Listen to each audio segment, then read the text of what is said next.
After narrowly escaping a bizarre accident, a troubled teenager is plagued by visions of a large bunny rabbit that manipulates him to commit a series of crimes. All right. Do you want to keep going, or is No, that it? that's it. All right. Do you want What? me to? Yeah, yeah, go for it. It's Donnie Darko. There you go. Easy. I just, as I was like reading, I was like, oh, wait, this is just a fucking Jake Gyllenhaal movie. Yeah, wrong person, man. Wrong fucking person to make a quiz about Jake Gyllenhaal and Okay, tell me okay. I All could ace it right. no matter what. All right. Ace All it. right. Hold on. All right. Here we go. Yeah, another thing. Got ice in the veins.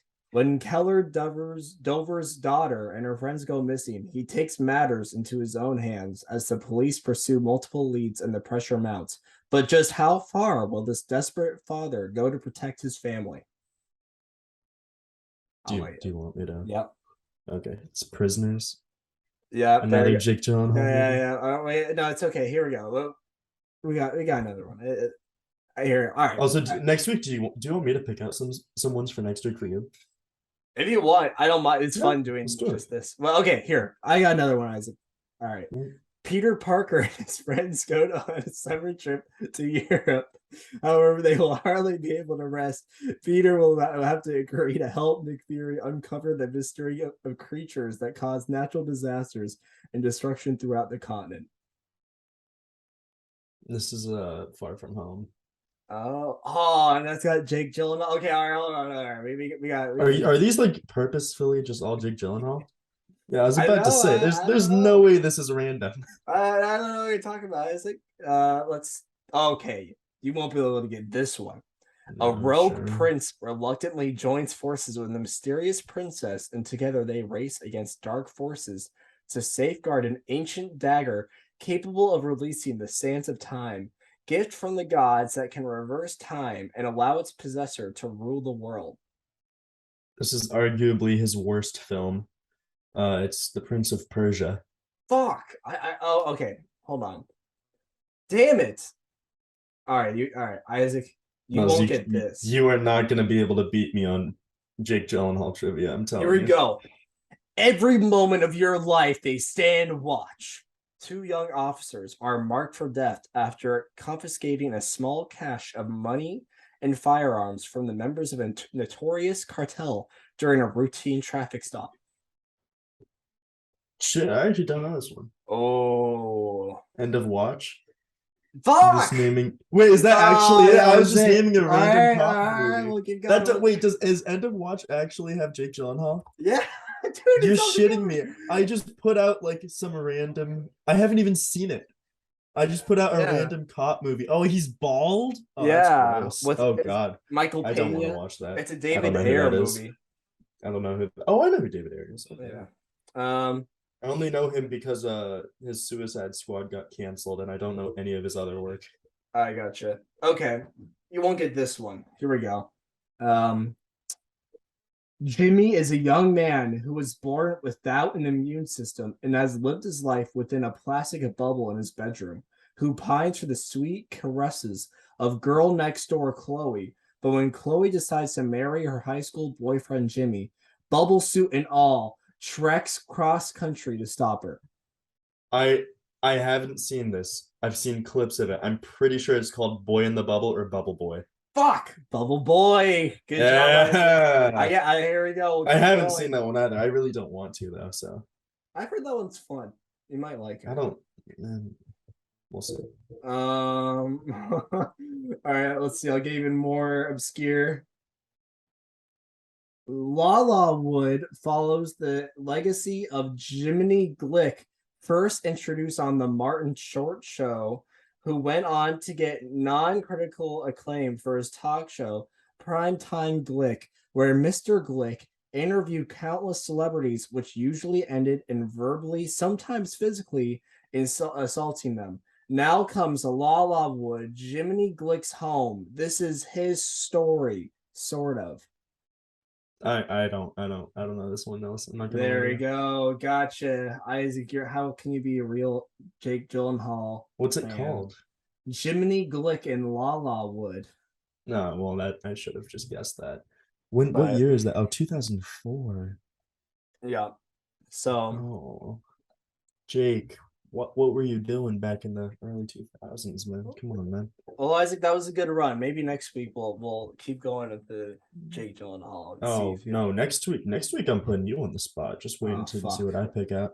It's All gonna be right, something special. Don't worry, I already know what it's gonna be. I just have to write it down so I don't forget. that's fair. Um. Also, I have to confess, I forgot about Burundi. Oh, me too. I was really scared about that actually. I forgot all about that this week. So I was so scared. I was thinking of ways to just avoid it, and I was like, well, maybe I can just be like, Nils, I have a meeting. I gotta go right now, so I don't have time. let's That just makes me really happy to hear, actually. yeah. I'll also write that down so I don't forget. Oh shit! All right, hold on. We have a fun new headline coming from Burundi. Here we Oh, go. really? Rwandan singer Bruce Melody arrested in Burundi for fraud. What type of fraud? Just normal fraud? Um, let's see. I'm reading. Uh, several men in uniforms were extracted from the vehicle. He was handcuffed. Um,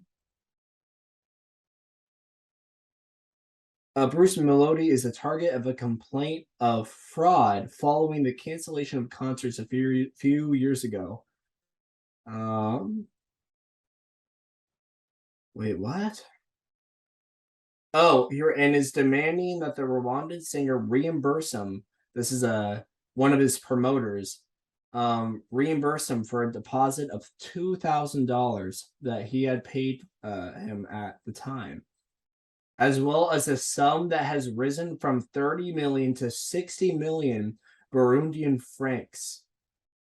Uh, so wow, damn, sounds like Bruce Melody owes. I like how it went from, unless I read it wrong, it was like $2,000, and then there's 30 million to fucking 60 million francs right after. Those seem like Wow. two very different cases of Mm-hmm. fraud. Yeah. Mm-hmm. But I'm glad they started with the small one though. It really prepped you for the big one. yeah, I don't know how the fuck it's just one dude, his Yeah. promoter. So he must have just like not paid him anything whatsoever. Like, Yeah. how do you not pay man 30 to 60 million? That's I don't know. nuts. Maybe you just didn't read the contract, and it's like you have to pay me 30 million. Yeah. I feel like that's a music industry thing because Yeah. what are they gonna like? It's a promoter. You're not gonna not have a promoter. And who reads anyway? Like, geez, come on. Exactly. So, but so sad. Rest in peace, Melody. Or what was Yeah, his name? I already forgot it. Wait, I'm let's not see gonna if he's make on an Apple attempt at that Music. one. I won't play his music because it might get my video might Yeah, get it's gonna taken get down. copyrighted, and then the video is gonna be the YouTube's gonna put ads on it, and that ad money is gonna go to the settlement. So, Oh yeah, look, he's on Apple Music. There he oh wow, is. I it's a wonder. nice picture. I like to I hear that. guess. Yeah, I guess if you want to support him and to recover from fraud, just keep spamming his plays on Apple Music. Maybe Yeah. Apple will. Spotify's gonna pay about what is it like a a 700 millionth of a penny per view. So Is that actually like relatively close to the no, ratio? not at all. I know it's It's bad. really low though. It's really low. It's like actually I'll just look it up, man. While you're I'm on looking my up, I'm gonna computer. open my window. All right, Spotify is paying 0.0033 dollars per stream. So in order to get $1,000, you would need 300,000 streams. Wait, sorry. So That's wild. $300 get $300,000. three No, hundred to dollars. get no 300,000 streams Uh gets huh. you $1,000. Oh my So it's god. basically 300 streams per dollar. Damn, that's just not worth it. I mean, I guess yeah. The only reason, yeah, I mean, Spotify is the platform, so like, where else are you gonna put out your music? But have you bought an album, Isaac? Like recently, Define recently. last 2 years? No. I considered it briefly because I thought really briefly over last summer I was gonna get into like vinyl and records and stuff. And then I thought about it and I was like, this is really cool. And like I was getting my hair cut downtown Yeah. at Rudy's. And I walked across the street and there's a record store there. And I was like, oh, that looks really cool. Cause I was trying to enter like a vintage niche thing, you know, to be cool. Yeah. Um, not Absolutely. because there's any difference, because there isn't a difference. If you say there's a difference, you're probably a music major who's lying to themselves, between vinyl and digital, but it's cool. Yeah. And then I walked in, I was like, wow, that's kind of expensive for this album I have on Spotify right now. And then I looked to my left at the record players and I was like, wow, that's kind of expensive for something I already have in my phone. And then I kind of Yeah. just thought about it and I was like, there's no reason to do this. Gotcha. Also, before I talk, can you hear wind in the mic right now? No. Okay, cool. There's just a breeze coming in it. If you hear any wind, let me know. I'll let you Um, know. If you hear anyone screaming, just let me know. Or ignore it, honestly. I'm sure it'll take care of itself. yeah, awesome. Well, yeah, no, I think the last thing I bought, because we used to have a record player, but it broke. So now we just have a bunch of vinyls that sit around, but it's like it's Mm-hmm. such a pain in the ass to buy If a you new wanna, record if you player. wanna, if you wanna send them over to me, I'll pay you like $1 for all of them. I don't know how many there are actually. How many are there? For all the vinyls or Yeah, whatever. how many vinyl? No, how many vinyls? Not. I'm not asking for price. No, Um, rough I estimate. think we have like 10. So you get Okay, I'd give you $2. wait, but hold on, wait, $2. I thought you gave No, me a dollar. that's basically 600 Spotify streams. Okay, so All let's right, fair all. enough. God, yeah. I do think yeah, dude. I literally can't even think of anything I've bought. I've illegally downloaded stuff, but that's it. Yeah, who hasn't, man? So, This podcast is satire and not admissible in court. oh yeah, of course. So, well, Isaac, I think it's best we get right into the this big ass discussion we have Yeah, today. actually, wait, before we get to Of that, because course. you just reminded me of something. Really quick comment, completely unrelated to anything we've ever talked about. To all of our viewers who might be college students and you're getting fucked over by all big text, basically, you should 100% not, and I mean this, do not, NOT, do not go to librarygenesis.com. They are pirates and they give stuff to people for free when they should be buying it. So don't do that. Of course. That's it. All right, cool. Cool.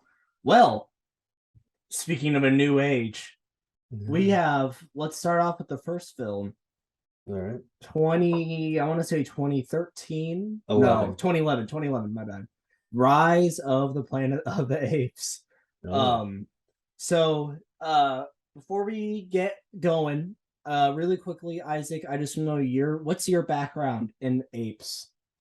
The In franchise. apes, The like franchise. zoology. Oh, the No, no, no, franchise. no. Yeah. Okay. Well, I saw it when it came out in theaters in 2011 when I was 10, which is a weird experience. Yeah.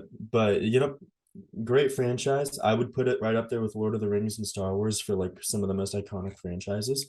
I think that um I mean overall, I've seen I think I might have not seen like the last movie of the original series, but I think I've seen all of them. And it's all done really well.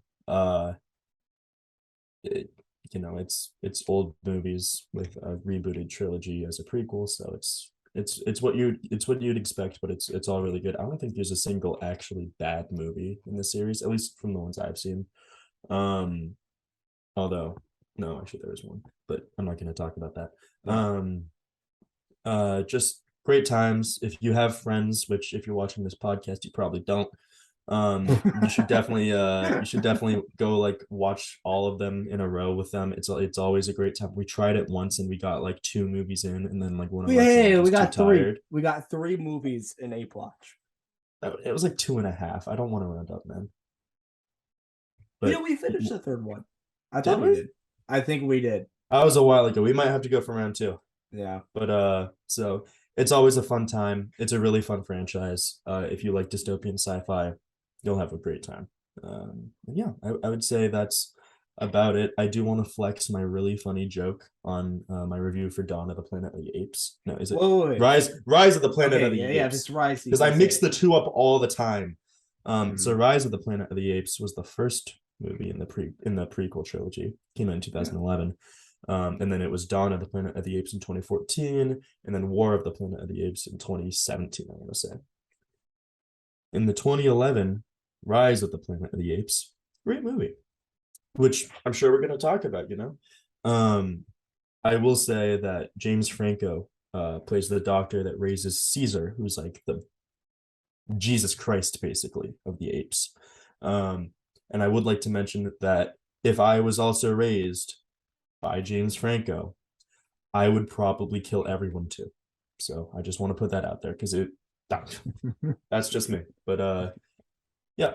All right, Nils, floor's yours. All right, we'll get to James Franco. I definitely want to talk about James Franco in the first one. But yeah, also really quick, Isaac. So before, when you said you watched all the originals, was it just the one time you were with me, or did you watch like 4 and 5 later by yourself? I saw the ones with you, and then I don't think I saw five, but I saw four when I was younger with my dad, I think. Let me Okay. look it up just to make sure, actually, because that is important. Okay. Yeah, no, that would be cool. Well, while Isaac is looking that up, basically I hold Planet of the Apes franchise a bit too close to my heart. I watched the very Aw. first film uh when I was really young with my dad. Because he said when he watched the ending the first or first of the original made him very depressed. So then he's like, now watch it. And so I watched it and I was like, this is amazing. And so at my local DVD store, I immediately rented out all 5 of the originals because that was and the reboot because those are all the ones I had watched at the time. And I watched those. I think the originals I've seen all of them. I want to say all the way through. I've seen the originals like 3 total times, but like 1 through 3, I've seen probably like 4.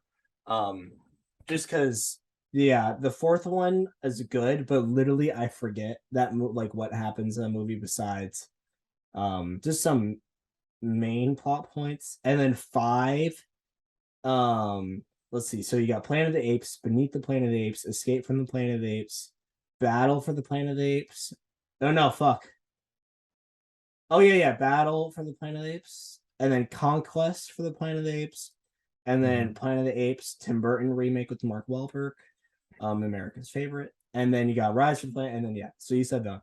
Um, so yeah, I watched the originals, I loved them, and then the reboot I always thought was kind of silly, and then I watched the new trilogy like as they came out, and only rewatched them once. But Mhm. basically, I love Apes, all those movies, so the OGs and all that. It's one of my favorites. I still think Rocky is my favorite franchise ever, and then Planet of the Apes is tied with me with Lord of the Rings, just because Lord of the Rings, I don't get as excited talking about, but that was those 3 movies I have watched probably at least like 5 times because we have the DVDs and like my parents. I remember just at one point the only way they parented me was just they put me in the TV room and just put those movies on repeat, and that's Mhm. just genius because you can watch the trilogy and then the day is over. So you feed the kid or feed me, put me in front of the TV, watch the Lord of the Rings there. So that's a little closer, but I still love apes. Um, Mhm. but yeah. So, anyways, Rise for the Planet of the Apes. So Isaac, this is your second time watching it, right? Yeah, probably All right. second or Well, third. so I want to. What do you think about this movie? I remember the CGI being a lot better back when I saw it, but I was also literally 9 years old. So no, 10 years old. Yeah. It depends on the month. But so it's all right. I thought that. I mean, it was good. I Yeah. mean, I rated it. I think 3.5 or 4 stars. Like it was a good movie. Um, I think that personally the main takeaway from me is just like it's really difficult to make like a modern day prequel of a franchise like Planet of the Apes because it's I think the original is based in like the late 40th century, I want to say. Um, and so that's a bit of a time gap because they got to evolve to talk. Yeah. But it's just like it's difficult to make prequels if the time gap's going to be 2000 years. And they did a good job because like none of you hear about Caesar in the original, but like it's all like it doesn't really you can watch the prequel trilogy without seeing the originals and it'll be fine. Just because there's such a big gap that it's essentially two different stories in my opinion. Well, I mean, the new trilogy, right? It's like an alternate timeline, right? I didn't know that. What? Yeah.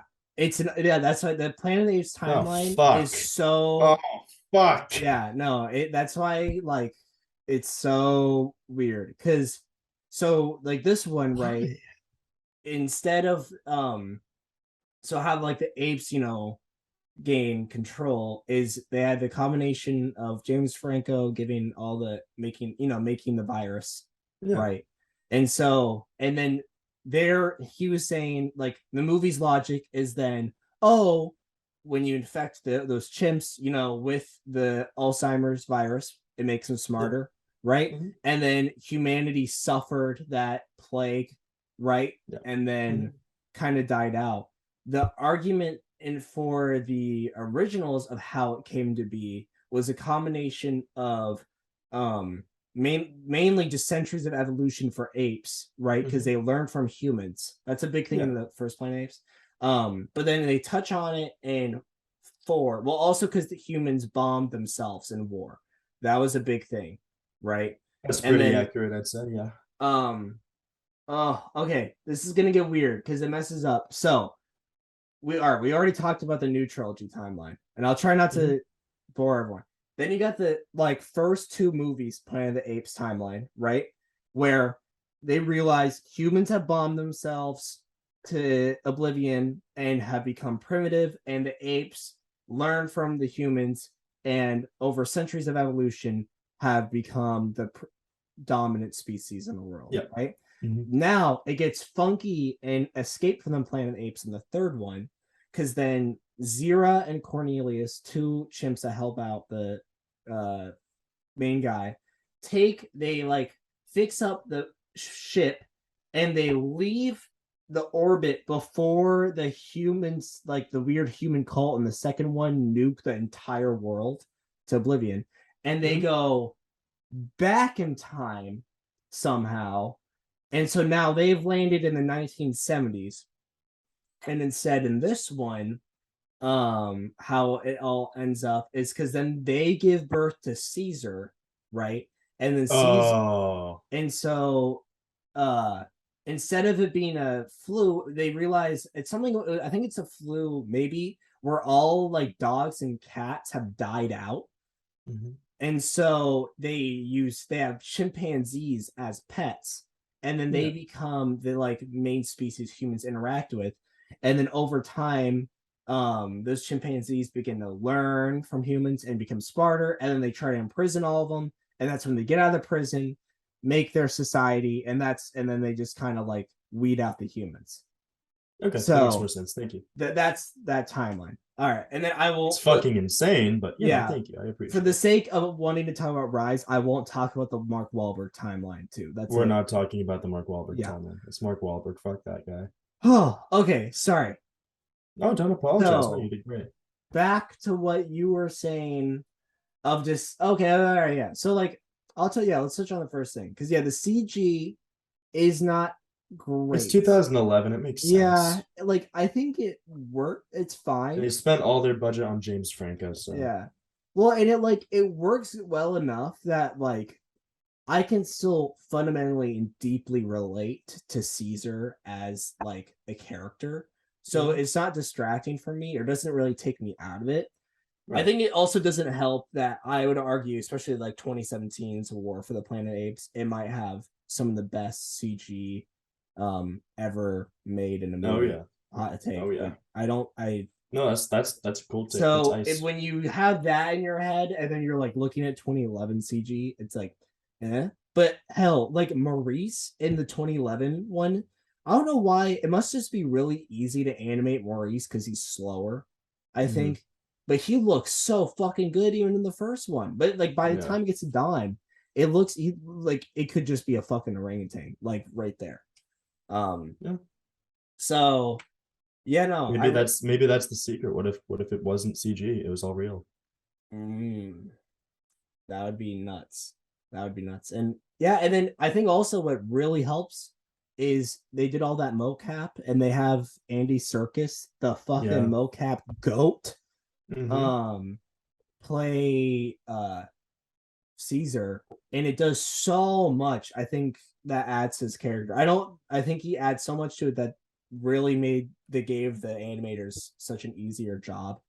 Hmm. Um, and you see a bit of Koba in this one, but especially in the second film, Toby Kebbell, I think that's his name, adds so fucking much body language to Koba that makes him such a distinct character. Um so, and it's cool. Have you seen the videos where like, because all those actors, there's people that are experts on the like movement mechanics of apes and like Hmm. chimpanzees, so they got taught by those guys, um, how to fucking walk and shit. Oh wow, really? So that's why like when I don't know how much so much so in the first one, but like they would use like stilts and shit for gorillas and stuff. So Hmm. they became like fucking experts. Like I don't want to have sex with Andy Serkis because I know that dude could probably like perform chimpanzee sex, and we're not like Yeah. he must have, if especially because Caesar, has a wife and kid. They must have at some point in training be like, in case we have this scene, and then they teach Caesar like how chimps do it. I really wish he was a method actor. I really wish he was a method actor, Nils. This But is sometimes we can't get things that we want, and that's fine. That's just life. Yeah, he's just fucking tossing feces or whatever Yeah. all over. That's if Or Jared inside Leto language. was that, he would have done that. You know, Jared Leto would have done that. Oh yeah, probably. So, um, oh yeah, okay, and then so yeah, James Franco. Um, what do you think, Isaac? Of him as a person or his performance? Um, let's say his performance. Yeah, we Okay. don't need to talk about him as a person. Yeah, we know what I'm gonna say about James Franco, that fucking creep. Yeah, Um, uh, he was all right. I mean, yeah. like, it wasn't like an embarrassing performance, so it's probably his best work. Um, but it's James Franco. Like, Yeah. what do you want me to say here? What did you think, Nils? He works for the movie, but Oh I yeah. know we didn't say like we're not going to talk about like his character in real life, but it definitely like really it made me uncomfortable Yeah. watching, because then when I was watching I was like I didn't know precisely like about the James Franco allegations, but I was reading them while watching the movie and I was like I am even more uncomfortable. Yep. Mhm. But that being Unless you're said, oh sorry. no, you were in the middle of talking. That being said, I still think the character that was written, it works so well. Yep. His I think I might I didn't realize it until um rewatching this. Like I used to think this movie is just yeah, it's pretty good. I think this movie is a borderline masterpiece, and I can Hmm. explain um Okay. my reasoning, because a classic, what the Planet of the Apes franchise is so great at is how well it reflects humanity. Almost every film has an expert analysis on human nature. And I think Rise honestly has one of the most, it's kind of the most nuanced version of just relating Caesar. The film shines the most when Caesar recognizes his autonomy, just independence, and realizing that the system he lives in. So even though he is a beloved pet of James Franco's, right? and he lives a great life. He has his window, right? Um, he loves it. But the more and more he realizes over time, he's like, damn, I'm not, I don't think they view me as an equal. I'm Mm-hmm. something else to them. And so over this movie, you slowly get to recognize that. And I just like it because it's not this overt, it's not just like a Koba story. The film easily could have done that. And that's what they do with the fourth original Planet of the Apes, where it's like, oh, Yeah. they're already in a shitty system. So yeah, they want to get out of it. For Ceasar, it's a lot more difficult because there's definitely love in that system he's been in, but that system still oppresses him and the rest of his kind. And so Mm-hmm. I think there's a lot of people in real life that can relate to that of some sort. And it's a really painful experience to deal with. And so I think, and then it's so cool because yeah, I don't want to get too much into it, but then it's like that final moment when Ceasar is at the sanctuary, right? He wants to go home. He makes that window drawing of like Mm-hmm. that's he still is clinging on to that fake life of his. And then when he sees James Franco that one last time and he sees that leash in his hand, he really like even though the person that loves him the most doesn't really treat him as an equal, he realizes this society can no longer exist. And it's Yeah. such a sad, and you feel it's not like James Franco in the movie is a bad guy. Like he loves him like a pet. It's the same way I love my dogs, right? Mm-hmm. It's like you understand, but then it's so beautiful at the film, but and especially with the hand gesture, that shit goes so fucking hard. And that final one where James Franco was like, wait. Oh, I also spoilers. I mean people, whatever. I don't care. Right. It's 5 years old, and Yeah, that's and for all the war. apes are there, and Caesar gives one last look and says, I'm home. And then does the hand. It's so brilliant. And all Mm-hmm. of this is the thing.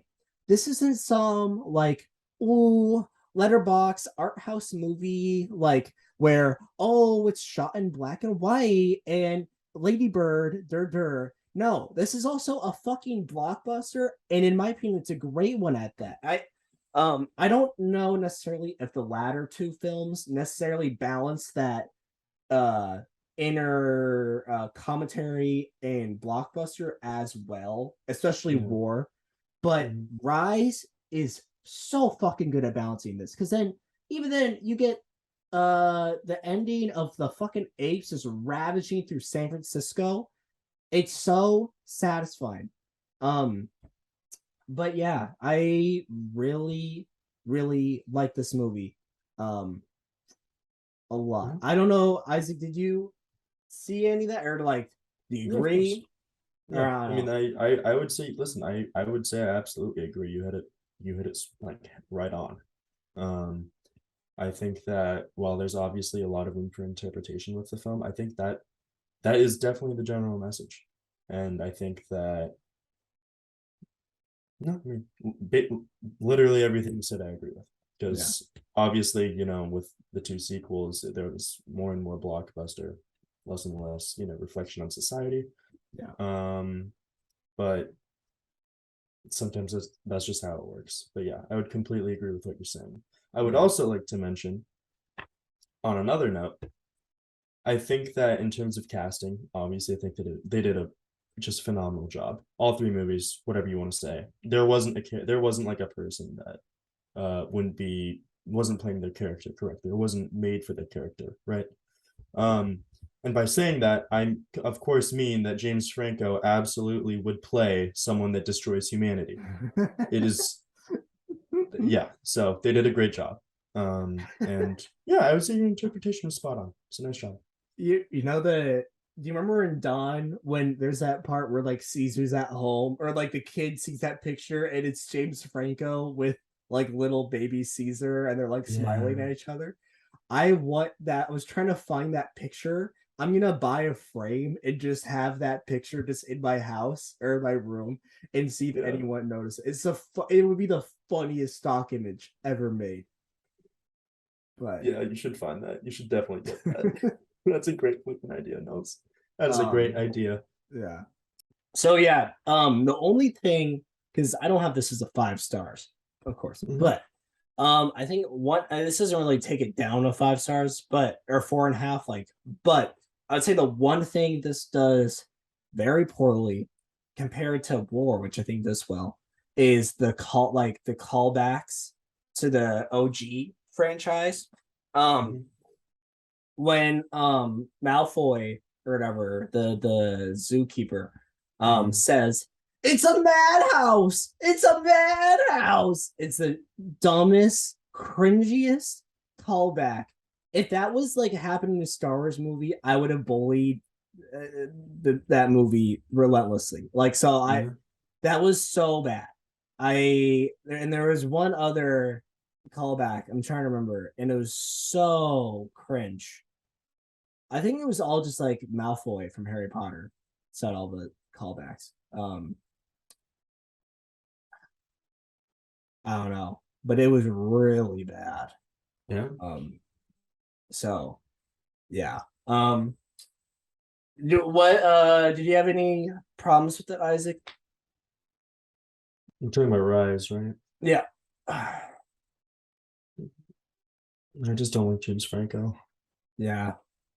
It's That's so really it. unfortunate. Because yeah, this is honestly one of the best Planet of the Apes movies, and James Franco just fucking it's stench is all over this film. So Otherwise, I don't think so. It was a really good movie. It just wasn't like there for me personally. You know how my grading criteria is like just all weird and shit. uh-huh. Um, it's just like it was a really good movie. It just wasn't like good. It wasn't good enough to be a like 5 star in my opinion. Yeah. Like there wasn't anything overwhelmingly bad about it in my opinion. It just wasn't it just wasn't like 5 star. Like it was, I think Yeah. that it was shot well, but like its cinematography wasn't really something to No. really No. like, hold above any other film. I No. think that the special effects, yeah, it was 2011, but um and I think that I mean, yeah, it's limited. That's it. Gotcha. Would you say now? I want to know this. And yeah, I agree with you because like it, especially compared to the Matt Reeves like Dawn in War, Yeah. this movie looks very. It's not it doesn't look bad. It's just Hmm. not very bold with its film like making technically speaking wise. It's a very just Yeah. blockbuster, straight to the point looking film. Um, Hmm. but for me, I'm able to outweigh a bunch of stuff, so that's why I'm like I don't even care. It's not bad, but I get what you're saying. Yeah. Um, fuck, I was trying to remember, but no, yeah. So, do you have anything else you want to say about Rise or Not really. No. nah? It was good. It was really good. Awesome. Yeah. I gave it a 4.5. Isaac, what did you give it? Or what would you give it? You don't have to look. I'm pretty sure I gave it a 3.5 or a 4. I just don't remember which, because I accidentally reviewed Dawn twice Yeah, because I mixed the two up. Let me check. I gave Rise 4. gotcha. Oh, this is what I was gonna ask. Last thing. Which movie do you like more? Rise for the Planet of the Apes or Planet of the Apes? As in the first one, or like the first one in the prequel. As Is that what you're in saying? the OG Planet of the Apes versus Rise for the Planet of the Apes. Right. So the first one in the series Yes. versus the first one in the prequel series. Yes. Okay, Yes. just making sure. Um, that's a good question. And like here's what else like I mean, I just talked about my grading criteria, but the thing Yeah. is, like, obviously, I don't grade films that were made back in like the 70s the same way as I grade films that were made in the 2000s. Uh-huh. Just because obviously, like, special effects, I just shit all over the 2011 one. Think of what it, do you remember the original? Yeah. Um, so it's like there's obviously like a little bit of leeway, I would say I give to older films. Um, but I mean, honestly, I would say that it depends. Because Gotcha. if you're saying which one do I like more going in blind for seeing both of them for the first time, I would say the original one just because, it's notoriously known for possibly being the greatest ending of a sci-fi film of all time. Mm-hmm. And this one's good, but it's just like it doesn't leave you on such an emphasis, in my opinion. Gotcha. It doesn't Um, have as big of like a feat in terms of like, yeah, yeah, totally. I see what you're saying. because I mean the original it was revolutionary, still is. Mm-hmm. And it's just like there wasn't really, I would say, innovation that went into this one. Gotcha. All right. Awesome. Well, yeah, let's then move it on to don't mix them up, Isaac. Dawn I'm gonna. of the Planet of or Dawn. I think it's Dawn of the Planet of the Apes. God, these titles are ridiculous. They're so bad. They're really bad, but they're also just so stupid. So I kind of like them. I like them. So before I say anything, I watched this last time I watched this, I think was back when it came out in 2014. And my dumb well, just like, 13-year-old brain at the time always remembered the movie for having a uh amazing or horrible like first act or like first half of a movie, and then the Yeah. second half being way cooler. Now rewatching it, I don't think that's necessarily the case, but to me, I find the human characters in this to be really bland. I love the dynamic between the apes and the humans. It works so well. I don't know enough like terms to say how it works, but in terms of the characters, they're so boring. Like Yeah. Malcolm and his family, they're No so one gives a shit. Yeah. boring. So I think that's what I was thinking at the time, because a lot of the first act of the movie follows the human characters. So that Mm-hmm. must have been what I was thinking, because the Caesar stuff is still really interesting in that first half. And the central like conflict going Mm-hmm. on is really cool. Yeah. But yeah. Um so that's just a very like general summary of what basically I kind of think about it. But what No, did of you course. think of Dawn?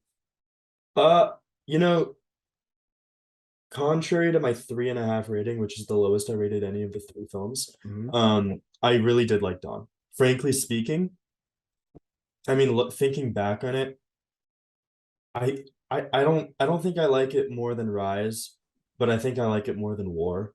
Even though I rated War higher, it's just it requires just hindsight, I guess, which tough luck. Yeah. So I'll update that. But I think that, like you said, it's this isn't, I mean, like the central conflict is derived from humans because they're trying to get the dam working, right? Mm-hmm. Um, but I think that this film was mainly about fleshing out Caesar's society because I mean his whole message that he keeps preaching is we can coexist, just not like coexist in isolation, if that makes sense. So like just Mm-hmm. don't just fuck off. Um, this one was Matt Reeves, right? I'm pretty sure it was Matt Yep. Reeves. Matt Ruth. Yeah.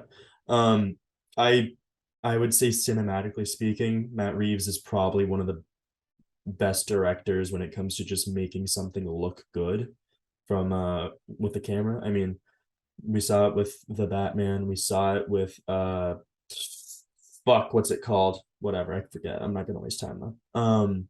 But he makes the film look good, and it Oh, it makes it a lot easier to watch, in my opinion. Again, there wasn't really anything like super special about the film in my eyes, but I think that the emphasis on Caesar's society was really good because the whole point of the first movie is he's making it, and we finally get to see what the product is. Um, I think that yeah, I mean, I would say it was good. I really liked it. Yeah, I don't think it was as good, story wise as Rise, but it was good. yeah.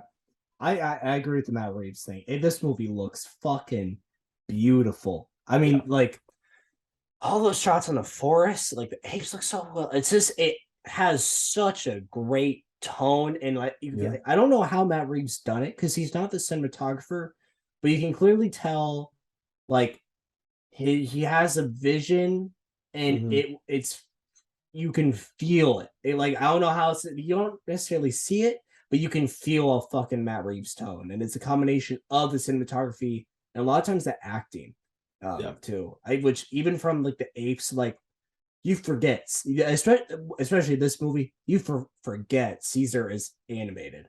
Like Yeah. Andy Serkis does so much, and it blends. You completely forget um how well the shit is animated. Yeah.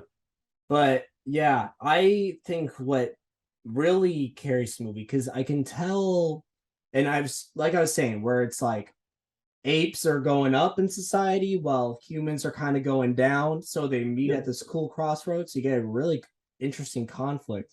But Hmm.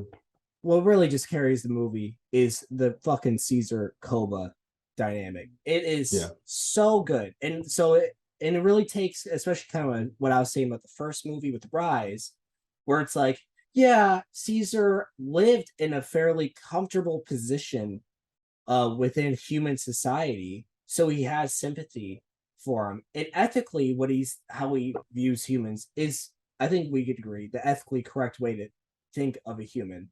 But Hmm. Koba, it's so smart with how they do Koba, because you can visually see it on his body, that which those scars will always be in him. You're not gonna be able, like how he got horribly treated and tormented, that ape will never be able to overcome that trauma.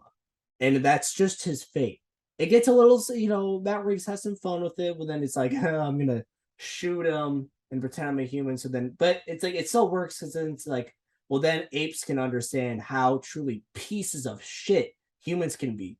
And Yeah. Koba's right there. Like, it's so brilliant where it's like, yeah, Koba, you understand he's kind of fucking crazy. I'm terrified him, and he's so like the scene where he goes and gets the guns and he acts all funny, and then when he's like fucking getting the gun, that shit is terrifying. Koba's one of the best villains of the Oh 2010s, yeah. hands down. Would agree.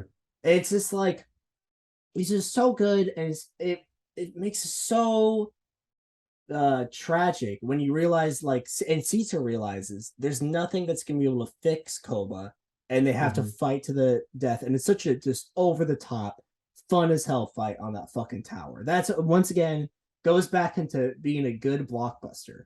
So Hmm. that's really, but yeah, that dynamic, and it just, because it's also just entertaining as hell, is what really carries the movie in my opinion. Like, Hmm. and oh, and then this is one like really awesome shot where Koba and the apes, they're fucking taking over the last humanity, and they're all on the horses and shit, and then Koba fucking takes over a tank, and then it has that awesome shot where it's like they put a camera here, and then the tank's moving, so it's like and it Yeah. feels like you're in the movie with Koba, and, Hmm. and you see so much going on um in the background. Like, that is so good. Yeah. You just have to, but yeah, you really just have to settle for those bland human characters that are so predictable. Hmm. Like, even Gary Oldman, like, he's just okay. He's the mayor of the like Oh, United okay. Yeah, yeah, States. yeah. Thank you. Thank you. He's fine. Like, I don't know, it works, but yeah, it's like when you're, especially to see that final part when it's like they're setting up all the C4s on the tower. I don't know Yeah. about you, but personally, I was like, dude, I don't care about this. Let Caesar and Koba have this insane, one of a kind, century fights. Like, Yeah. you were distracting from the tension. Yeah. So that's why I have the movie at a 4 stars, because it looks beautiful. It carries on of a great way of how victims of an abusive system, how they could have been treated differently, and how the result of breaking away from that system might separate two different factions. Hmm. And it does it so naturally. It doesn't feel forced. It's really cool.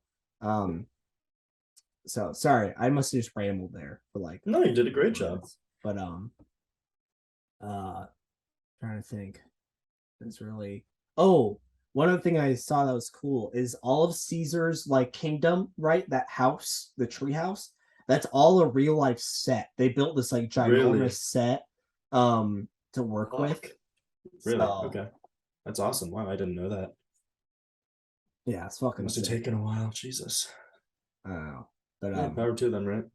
yeah. And this is your second time watching this one too? Yeah.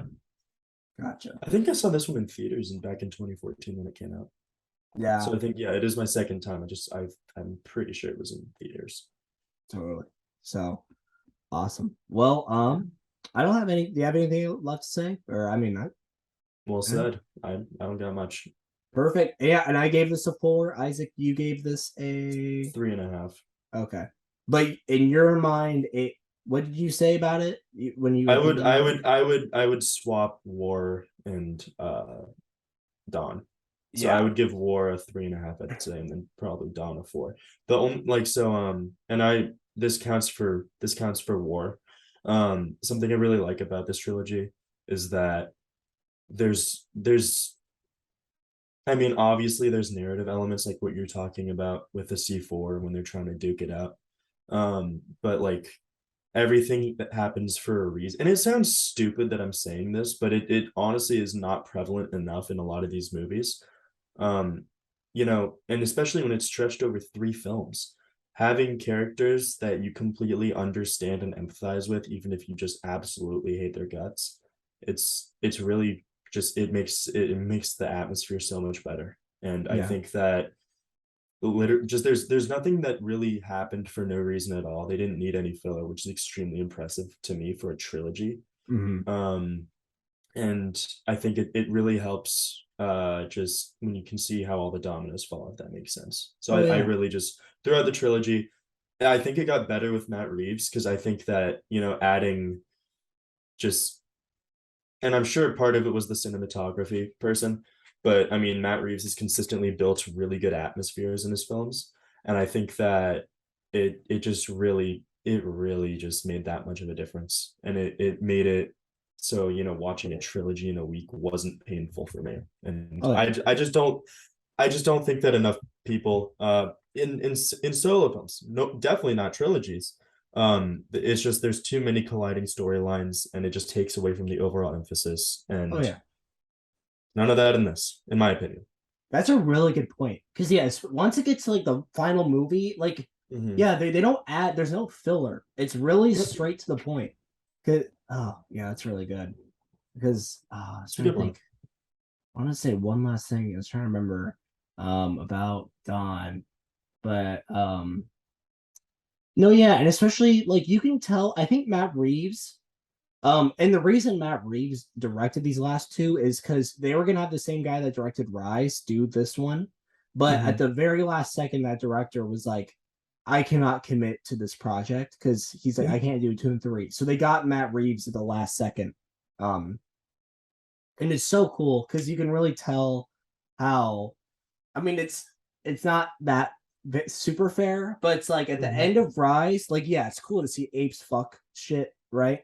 But Mm-hmm. like that sense of camaraderie, right? Even though they're building one and like that tribal dynamic, you don't really feel how powerful it can be until Dawn, which like Yeah. yeah, it has been years, so it's gonna strengthen over time. But I don't know if necessarily that director could have shown as much of a strong like apes together strong like fucking level of camaraderie and like compassion for each other that Matt Reeves is able to put into these communities. Like it's so awesome. And you forget these are fucking chimpanzees. Like it becomes so fucking serious. But Matt Yeah. Reeves is able to make you just be like, yes. And Mm-hmm. but yeah, awesome. Well, I think that was a good for Dawn. But and yeah, we gave her scores. So let's move on to the last film, 2017. So War for the Mm-hmm. Planet of the Apes. Um, and once again, Isaac, you saw this in theaters too? I don't think I saw. I've only seen this once. I'm pretty sure. I might be wrong, but I'm pretty sure because Oh, in so 2017 I was like seventh grade. Yeah, I definitely did not see War. oh, so this is your first time seeing it? Yeah. Hell yeah. What did you think? Um, Harrelson's Woody Harrelson. Again, I'm not honestly a lot of the actors I don't like. The characters are great, but like I don't really like, or I'm not infatuated with a lot of the actors who are You behind the don't like main Woody human Harrelson? conflicts. Oh my bad. I I cut think you he's off. okay. I think no, don't worry about it. I think he's okay. I just think he's a little kooky for a serious role. And that's obviously completely personal. But I think that like I said in my review, this movie it finally closes up Caesar's Jesus arc, which is oldest story known to man. But Mm-hmm.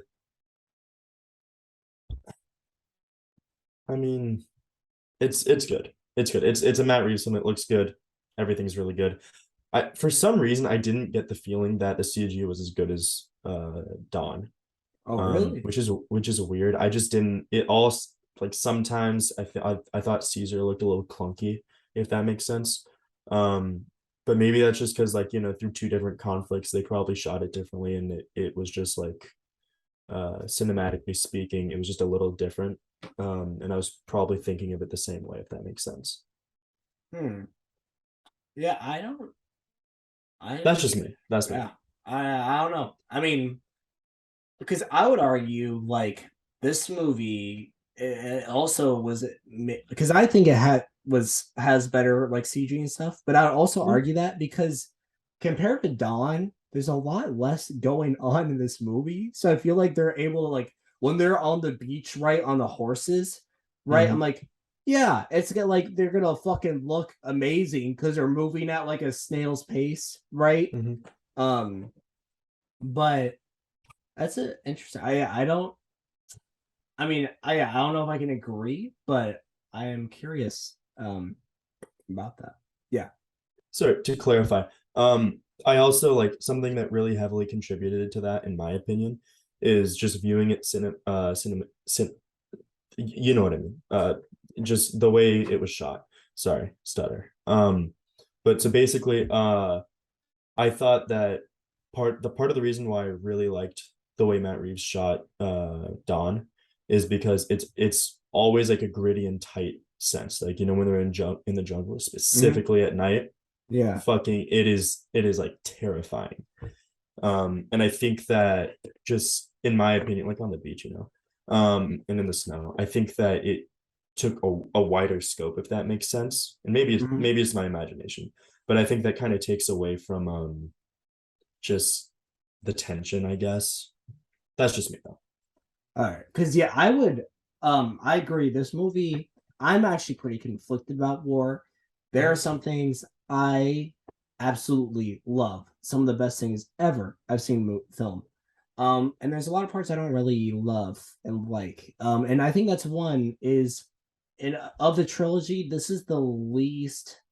Um, in my opinion, this has the least amount of what's the word? Tension. Um, kind of tension, but just like it has the least amount of rhythm. There we go. Okay. There's not really Yeah. a rhythm to it. So there's some really fucking strong emotional beats, but there's just something about it, man. It's like this does not feel like the last one in the trilogy for me.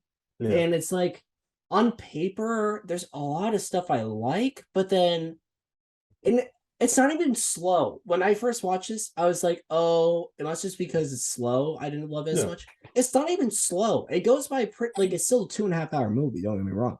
But for me, like, I don't think it's necessarily slow in terms of like stuff is going on. There's not filler, but it doesn't have a rhythm to it. So, like, you have a really good first act where the fucking like soldiers are killing all the apes and shit, and you got a sick ass stuff. And then it's like, Hmm. okay, now we're going.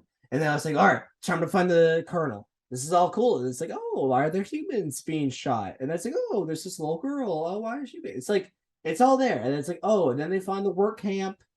And then I think then what kind of, I don't know. Yeah, I would agree. Like, really like Woody Harrelson as an actor, but this villain just, it's just like, it's not bad, Yeah. but like, as soon as they like let Caesar go in his room and they're like he's giving like his reason, his motive, which the character itself has a really interesting motive, which is cool. Yeah. But my dad's maybe not me. From the deck. No, so like the motive's cool, but it's like as soon as he enters that room, you realize there's not really any tension. So it's just like, okay, his ape friends are in, because when you first see that camp, you're like, oh my god, this is getting kind of dark. They're Hmm. having apes of mind shit. Like this is giving off some imagery. I'm not It's gonna peak say, humanity right but there. I was like, this is like, my gosh, I mean, this is like beautifully tragic. I love this. And then when Caesar kind of enters the room and they have this really, I'm like, no, this is weird. I don't, it's like, or it's not weird, but it just loses a It's lot just of off. No, I tension. get it. Hmm. So yeah, I really, yeah, I agree. This is just doesn't have a good rhythm to it, and the escape I didn't even really notice is kind of dumb. Um, Hmm. because like they let the kids out, and then Aaliyah noticed, she's like, wait, they're just climbing the gates now. So it's like, what's stopping you guys? Because it's like the guards aren't doing anything in particular. Yeah. They're just really dumb. I was just like, this takes away so much tension when this is a really fucking sad movie. Yeah. Um, so yeah, I agree with that. Okay. But um, I was trying to think. But it all compensates for having just some really I'll get this out off the back. This time the callbacks are really cool, Yeah. I'd say. You have, I mean, even the cheesiest one where the girl's name is Nova, that's cool. Because right, for the girl that the woman that the guy in the OG Planet of the Apes movie falls in love with, the tribal woman that can't talk, his name is Nova. So you're like, oh, that's cool. Maurice calls her Nova. That's fun. Um, and then I really like how they reincorporate the humans not being able to speak. I think that's a really cool thing of making it so the virus like kind of evolved. And so it takes away the human speech and kind of some of their brain capacity. Like that is such a cool way to bring back that from the OG movies where humans lost that ability to speak. And I Hmm. really I and this so even what I said about Woody Harrelson of like those parts, like I think it's just his acting because the character itself was really cool. Like him making it, turning it into this holy war for himself, where I think Caesar is kind of doing that same thing. Yeah. Is really the parallels between the two is really interesting. It's so fucking poetic of how he then ends up having um that mutated disease and can't talk. That is so Hmm. cool. When you see all Yeah. this devastation happening just for the sake of this man being afraid of humanity falling, he succumbs to that very thing himself. Yeah. Um, but yeah, and then lastly, the what really, if this didn't have it in the movie, I would probably give this like 3 stars or something like that. Yeah. That final shot of Caesar getting to finally see his, it's not even kingdom, but his own kind's land, and Hmm. that the sundown, and those one single tear, that is, I don't even have words for it. It's beautiful. No, it's poetic. I get it. So but yeah, that's my main general gist of that movie. Well done.